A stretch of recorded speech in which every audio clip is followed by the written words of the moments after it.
My name is Chief Strongblood. I am St. Vincent and the Grenadines' favorite most citizen. I am the diaspora. When a person is close to a situation, they are unable to see the reality of that situation. Things that are obvious and should trigger a danger warning passes over their heads unnoticed. It is the same way with most black people. They think the white people they deal with has their best interests at the heart of their actions.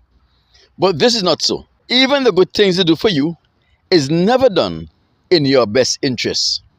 But they are able to make accepting their generosity becomes a curse to you and a benefit to them. When Venus Williams accepted a wild card to participate in the US Open 2025, she cursed her tennis comeback and she did not even know it. Like many in the black community, Venus Williams is very trusting, but more so of members of the Caucasians community. And this is so because she do not understand who the Caucasians really are.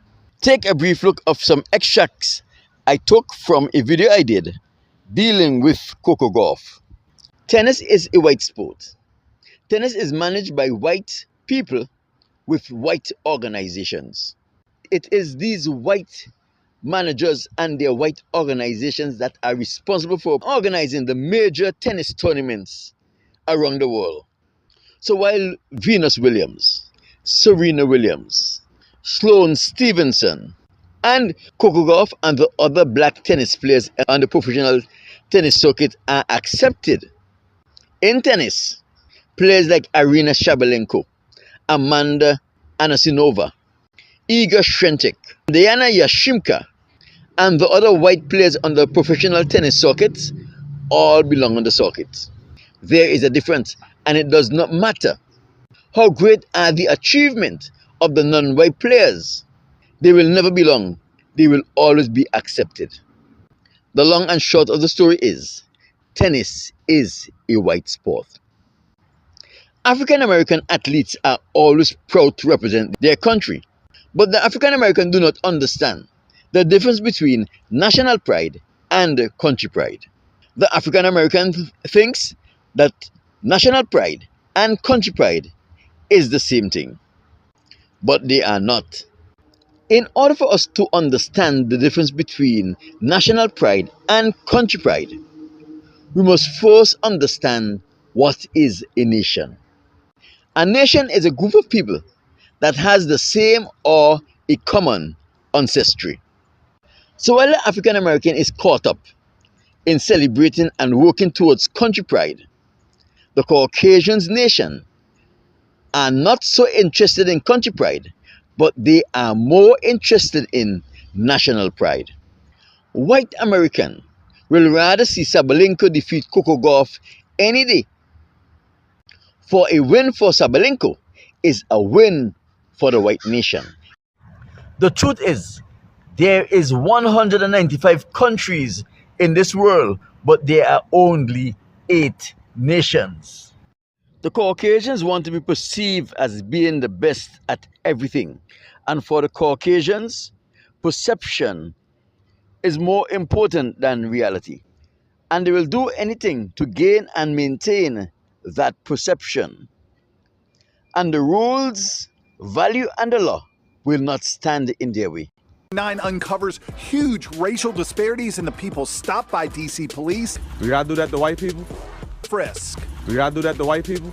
Black people feel they are stopped and questioned by police because of the color of their skin.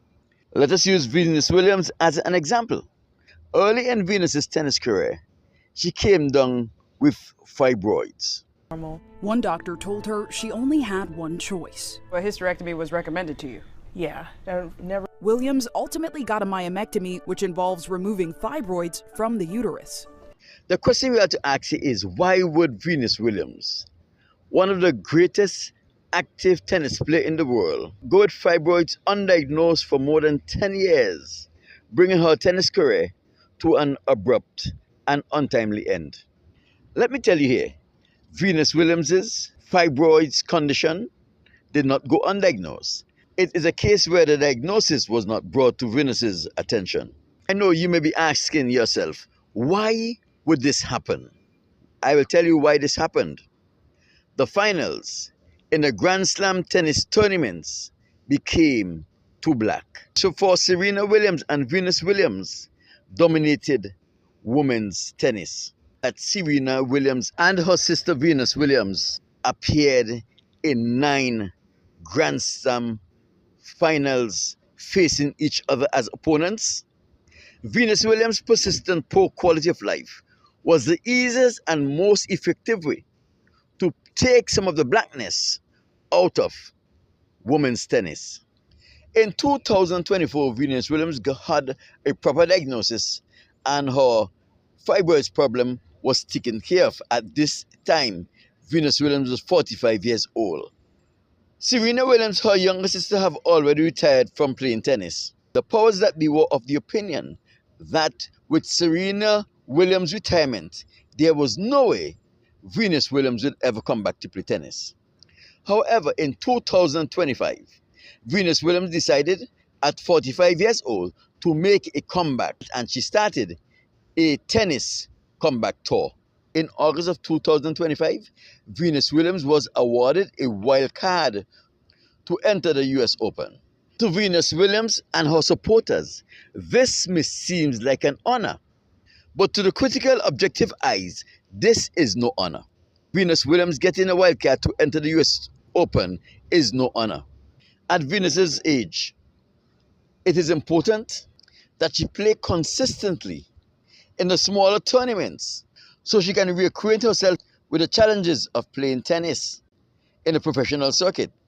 It's an opportunity for her to work on her stamina, to assess and tweak her game, work on the basic and fundamental techniques, and redevelop the mindset of a champion. In short, accepting a wild card is not in Venus's best interest. In that video, I use specific aspects of Venus's life to help the viewers understand how white people works. If you would like to view the entire video about Coco Gauff, I'll put the link in the description.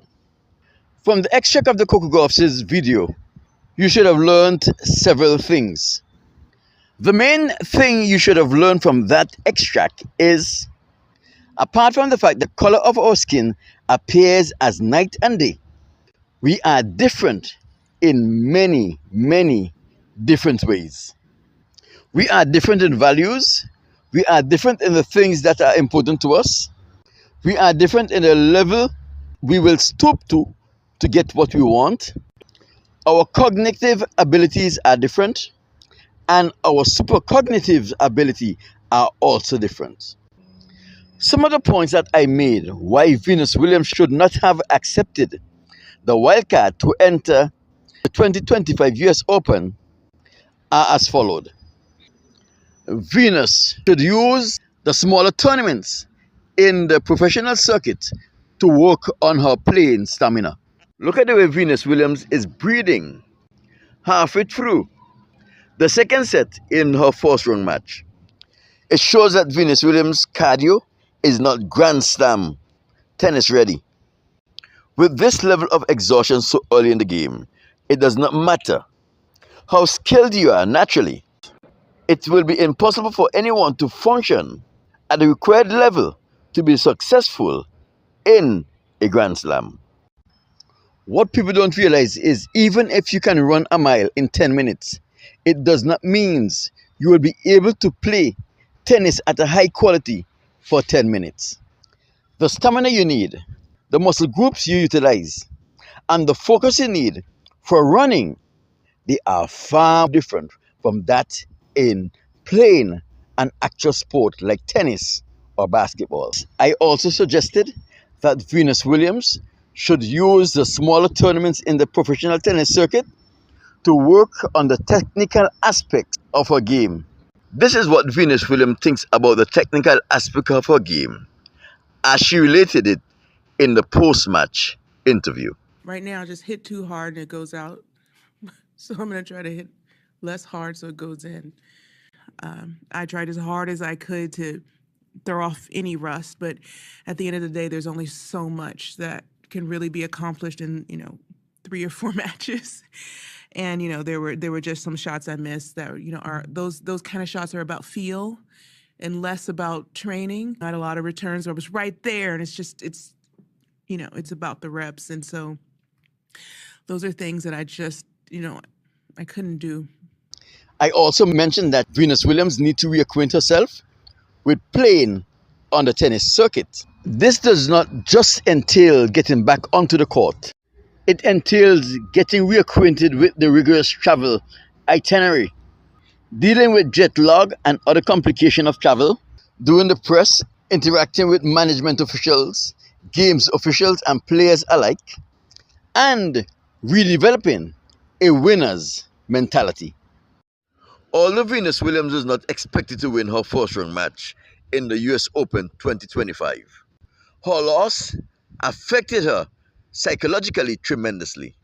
And that loss is having an impact on the Venus Williams tennis comeback tour. It seems like Venus Williams is trying to talk herself out of continuing on this comeback tour. Listen to her dialogue after her loss. I don't play in high altitude either, so I won't be going to Guadalajara. The next major is in Australia, which you played well at a lot of times. Kind of far too. That's a long flight, but you flew plenty in your career. I mean, you made these trips lots of times before. So I did do it. Yeah, my goal is my goal is to do what I want to do. So I wanted to be here this summer. Venus's Open first round loss in the singles female tournament have caused her to question her abilities, whether or not it was a good idea to start this comeback tour, and whether or not she will have it within her to win another Grand Slam. This loss have overwhelmed Venus Williams so much that it even depresses her. And this is evident in the premature end of the post-match press conference after Venus's loss. In the same way that the evil powers that be in the tennis community allow Venus Williams to suffer with fibroids for more than 10 years without a diagnosis, because they were of opinion that the Grand Slams came too black. It seems like they have accomplished their goal in giving Venus Williams the wild card. Venus Williams' loss has depressed her, and she's questioning her abilities, her decisions to make a tennis comeback, It was nice to be and she's free. probably looking for a way to quit. It is only time will tell if the defeat at the 2025 US Open have broken Venus Williams' spirit. Because if it have, she will end up quitting professional tennis in 2026. What do you think? Have the white man broken Venus Williams' spirit? Or would she be back in 2026 in pursuit of another Grand Slam victory? Let me know what are your opinions in the comments. Like this video, share this video, leave a comment on this video and let me know what are your thoughts about what was said here. I would like for you to either like or subscribe based on which social media platform you are viewing this video from. And remember, my name is Chief Strongblood. I am St. Vincent and the Grenadines' favorite and most hated son. I am the diaspora, but she's